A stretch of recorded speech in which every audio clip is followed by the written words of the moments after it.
সন্তান ধর্ষণের ঘটনায় সামাজিকভাবে একরকম গৃহবন্দী হয়ে পড়েছেন বরগুনায় নিহত মন্টু দাসের পরিবার। অযাচিত প্রশ্নে জর্জরিত হয়ে মানসিকভাবে বিপর্যস্ত হয়ে পড়েছে নির্যাতিত শিশুটি। এই অবস্থায় তাকে সেফ হোমে দেওয়ার পরামর্শ দিয়েছেন বিশেষজ্ঞরা। প্রতিনিধি মুশফিক আরিফের রিপোর্ট। একদিকে ধর্ষণ এবং অন্যদিকে মামলার পর বাবা মন্টু দাসের রহস্যজনক মৃত্যু। এই দুই ঘটনার পর থেকে বাড়িতে লেগেই আছে মানুষের ভিড়।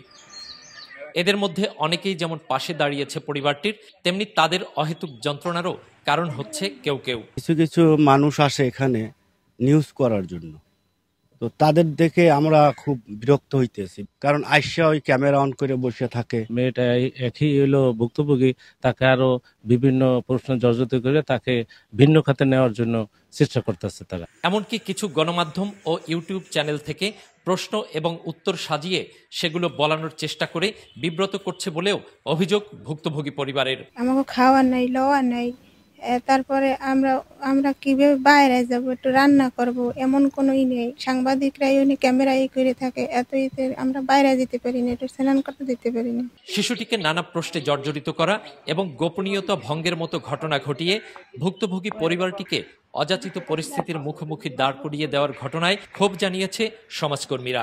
অর্থনৈতিক যে সাপোর্ট তারা পাচ্ছে, কিন্তু মানসিক সাপোর্টটা তাদের বেশি প্রয়োজন। আর সবথেকে যেটা বেশি হতাশাকর যে বিভিন্ন জনের বিভিন্ন প্রশ্নের সম্মুখীন তাদের হতে হচ্ছে। অনেকেই ছবি তুলছে, ভাইরাল করছে, যেটি সামাজিক যোগাযোগ মাধ্যমে ছড়িয়ে দিচ্ছে। একটি নতুন পরিস্থিতির উদ্ভব হচ্ছে এবং এই পরিবারটিকে কিন্তু আরেকটা সমস্যায় ফেলতেছে। এই পরিবারটার যে সদস্য যারা, তাদের জীবনযাত্রা এখন আর স্বাভাবিক নেই। এই জায়গাটা মনে হয় দৃষ্টি দেওয়া খুবই জরুরি যে এই মেয়েটাকে আসলে রেস্কিউ করা যায় কিনা, তাকে শেল্টার হোমে রাখা যায় কিনা, এখানে আসলে সে কতটুকু নিরাপদ। হাইকোর্টের নির্দেশে গত 18 মার্চ সন্ধ্যা থেকে মন্টু দাসের বাড়িতে বসেছে 4 জন পুলিশের সার্বক্ষণিক নিরাপত্তা ব্যবস্থা। ক্ষতিগ্রস্ত এই পরিবারের সদস্যদের প্রতি সহানুভূতিশীল হওয়ার পরামর্শ বিশেষজ্ঞদের।